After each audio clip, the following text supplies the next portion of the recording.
Welcome to Christian Financial Perspectives, where you're invited to gain insight, wisdom, and knowledge about how Christians integrate their faith, life, and finances with a biblical worldview. Here's your Christian Financial Advisors host, Bob Barber, and his co-host, Shawn Peters. Welcome to another episode of Christian Financial Perspectives. We're so glad you're joining us today.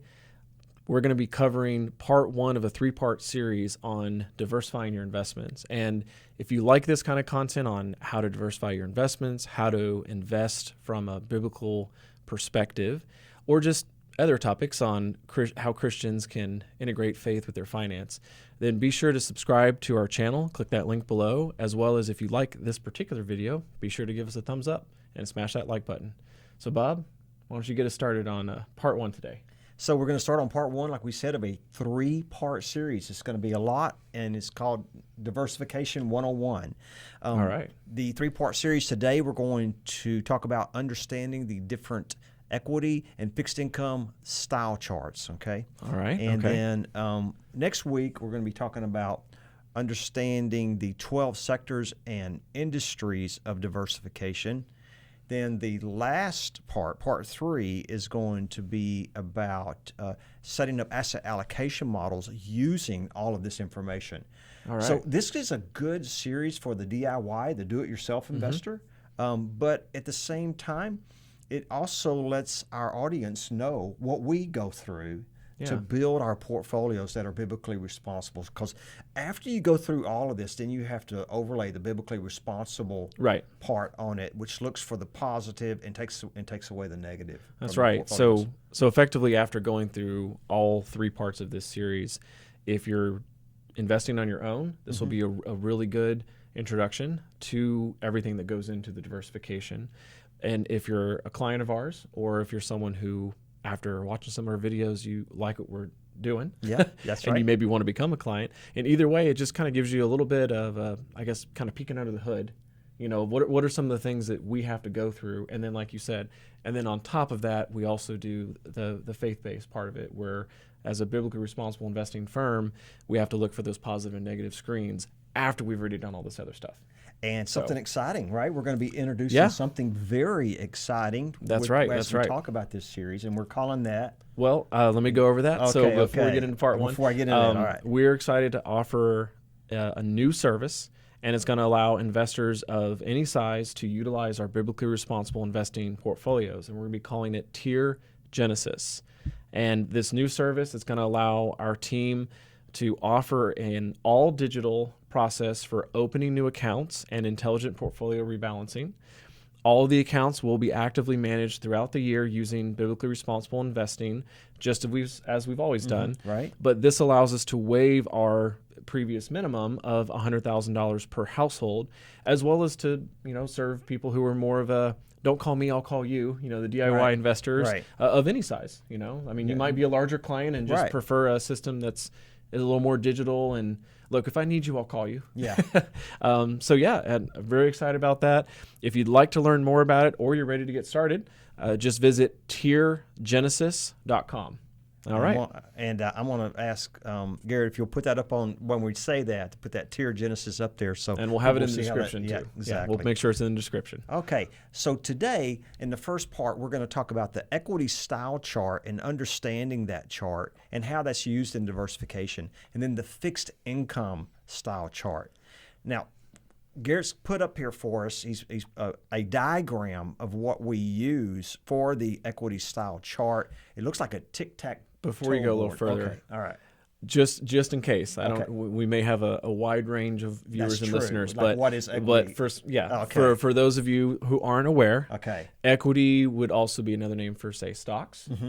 And then for your fixed income, that's typically be referred to as bonds. So just kind of depending on where you're coming from, just want to make sure we cover that real quick. Okay, so as you're looking at this equity style box, which is what we're going to cover first, you notice that there's 9 different blocks. Like you say, it's very much like a tic-tac-toe board. Yeah, kind of reminds me of that thing too in school where you do the real basics of what eye color is someone going to have, and like how you show the different genes. I don't remember that, Shawn. It's the thing about the dominant versus recessive genes. Oh, okay. So it looks very much like that for anybody, any science nerds on here. So you notice across the top where it says value, blend, and growth, and that has to do with the style of the stock you're wanting to go and how a price to earning ratio. Is it trading at a great value, or is it a growth stock? The PE ratio, price to earning ratio, is going to be higher, so it's a higher risk, but also could be a lot more growth. So we're going to get into that deeply, but right now we're just talking about value, blend, and growth.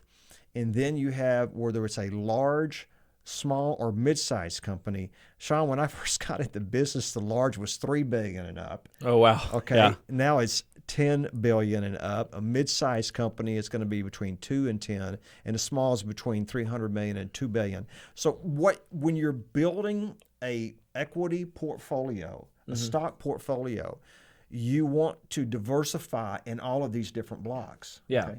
So for an example, Bob, for the value versus growth, it'd be a little harder to find one that's right there in the middle for the blend off the top of my head. But, for a value, you might look at something like, and again, this is not an endorsement of anybody, it's just big names people might recognize that are listening. But you might have a company like Exxon. That might be considered more of a value, It's right? definitely large cap, and and it can be, and on the but growth, it depends on where it's trading. It depends, right? Because I just mean in general, that it's a large company, and it definitely was a value a year and a half ago. That's right. But today, the way it's way up there, it pop over into that growth, so it can go back and forth. Okay. Well, so again, I know it depends. I'm just trying to kind of paint a picture here. So you got the really large company that maybe there's not a whole lot of growth, but they're paying consistent dividends. Yes. And, that's if they're in that value that would space. be considered large cap value. And then on the growth side, for the most part, Tesla has been very much, like a growth because that's right. Their PE is really high. And so just as an example, people might recognize the names. So it's good. And this is no endorsement to go buy those stocks. Not an endorsement. Okay? It's just I figure, hey, let's throw some household names out there people might recognize. Us too, we have to deal with compliance, so we want to make sure that we're compliant with everything. Not a recommendation. Yeah. So again, the large cap stocks are those with a $10 billion. That's with a B. That's right. The mid cap is 2 to 10, and the small cap is 300 million.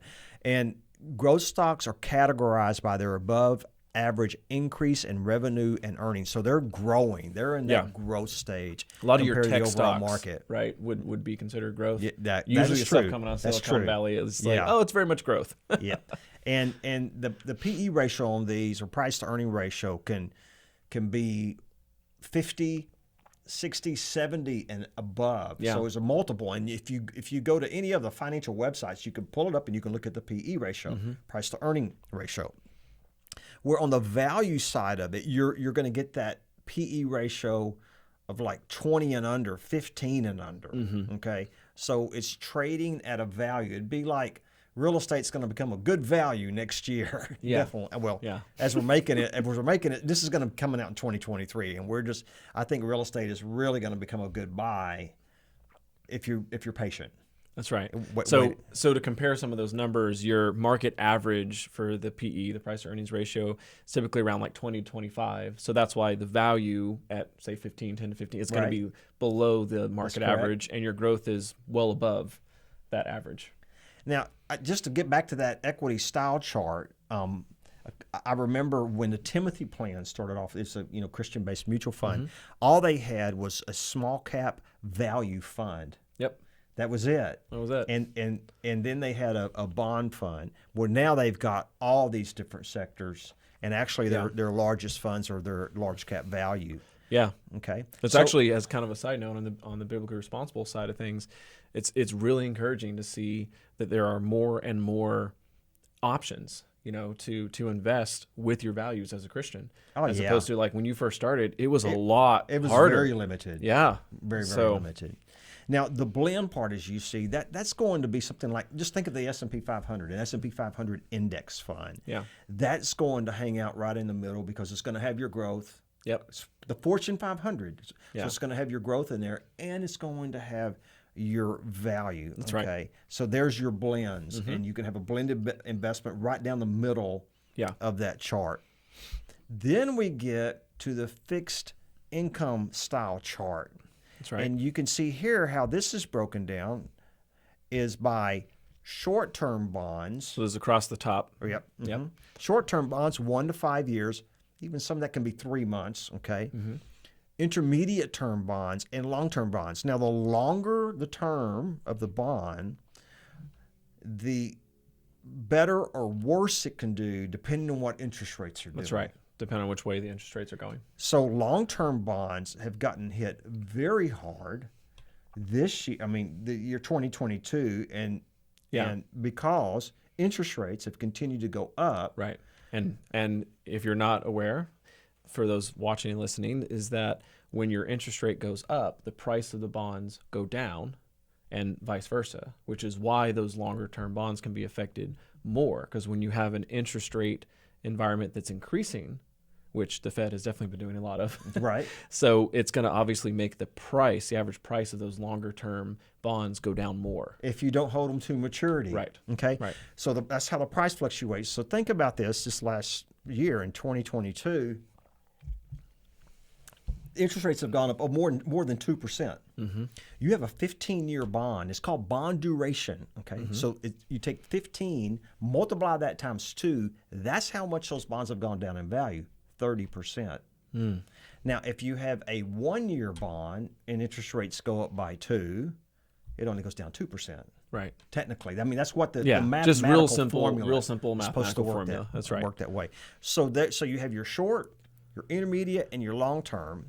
And then you have your high quality, your low quality. We call that high yield, or we don't call it junk bonds, but it kind of is. But we use the term high yield instead. Yeah. And then high yield sounds better than junk bonds, right? Yeah, it does. Yeah. It does.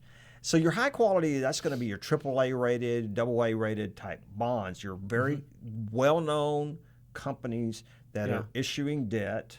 Or like U.S. U.S. Treasuries, things like that, right? Because there's all kinds of different bonds. There's corporate bonds. That's right. Yeah. There's municipal bonds. There's government bonds. There's school bonds. We're in an area where it's growing so fast that there's been a lot of school bonds issued, and it's backed up by the strength of our county and our city and the taxing strength. That's right. So those could be very high rated, good quality. That's right. Depending on where they are. So there's bond funds and there's individual bonds. And bond funds are going to fluctuate, and you can't do a lot about it. But if you buy the individual bonds and it fluctuates, don't worry about it. You can just hold it to it matures. Exactly. Yeah. And that's one thing to think about, especially, if you're listening to this to do it yourself, is that if you buy a bond fund, it's a lot more susceptible to that price fluctuation. That's correct. Because there isn't really a set maturity date. Because you're buying a fund that buys bonds, whereas if you do purchase those fixed income positions, those bonds directly, that kind of gives you a little bit more of an advantage, because the price will still fluctuate. But if it's a 5-year bond and you just make sure to hold it till maturity, it doesn't really matter as much that the price fluctuated in between.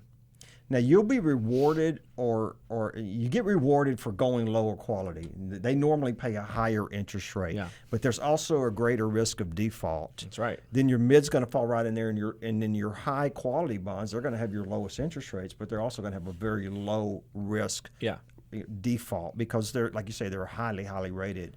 So that gets us for today on part 1 is you've got your equity style chart, your fixed income style chart. Now, this is just the beginning of this, because then you've got to look at your regions and your countries. You've got to look at the developed countries versus the emerging countries. The developed countries are like Japan, United Kingdom, Canada, Switzerland, France, Australia, Germany, South Korea, Netherlands, and Sweden. We got it right here.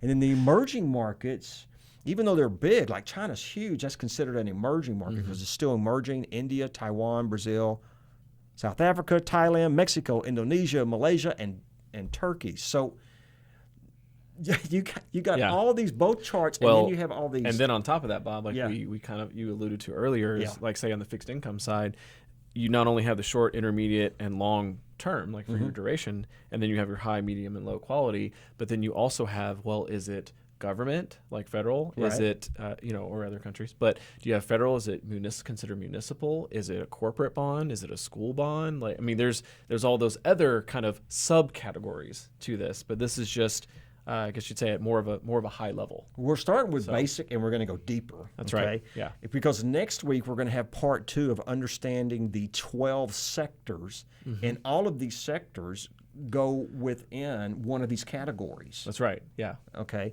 And we're going to cover all the sectors like health. I'm not going to list all 12, but here's a few: healthcare, communications, technology, consumer staples, energy, real estate. That's right. Yeah. Plus many others. And we're going to not only get into those sectors, but we're going to go be under each sector or subsectors. That's right. Yeah. Okay.